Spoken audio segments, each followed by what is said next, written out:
Hello, Namaskar. This is Firstpost and you're watching Vantage with me, Palki Sharma.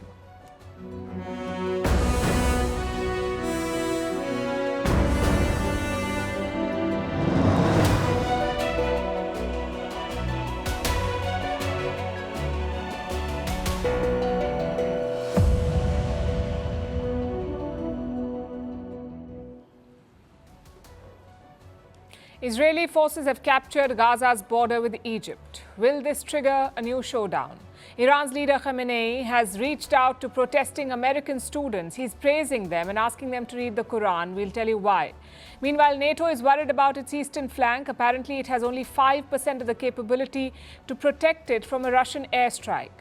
On the other side, the Russian economy is going strong despite Western sanctions, and Western businesses have made a U-turn. They're not leaving Russia anymore. In India, the debate over Delhi's record high temperature continues. Did it really cross 52 degrees? The weather department is investigating. In Africa, 435 tons of gold were smuggled in 1 year.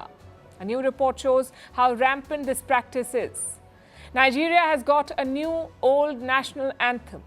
Why is it being criticized, and what is President Tinubu trying to do here? India celebrates the win of chess prodigy Pragnananda. India has more grandmasters than ever before. We'll tell you why. Who invented butter chicken? The legal battle refuses to end. We'll discuss global food wars. Can artificial intelligence cure loneliness? Why are people getting married to bots? And why do adults dream about school exams, like not knowing the answers or reaching late or being lost? We'll tell you what science says about this. All this and more coming up. The headlines first. Look who's preaching peace. China calls for a peace conference to end the Israel-Hamas war. Beijing is hosting several Arab leaders this week. China is positioning itself as a mediator in the Gaza conflict. In India, campaigning ends for the 7th and last phase of the general election. Prime Minister Narendra Modi is in Kanyakumari. He will meditate for nearly 2 days. The final phase of voting is on Saturday. The election results will be announced on the 4th of June. Election campaigning ends in Mexico as well, but violence mars the last day with several candidates being attacked. At least 50 candidates have died since October. On Sunday, nearly 100 million people will vote to choose Mexico's new president. The Spanish parliament passes a contentious amnesty bill for Catalan separatists. In 2017, there was a failed independence bid. The controversial bill annuls the legal records of those involved in it. It was a demand by separatist parties who helped the Spanish Prime Minister remain in office.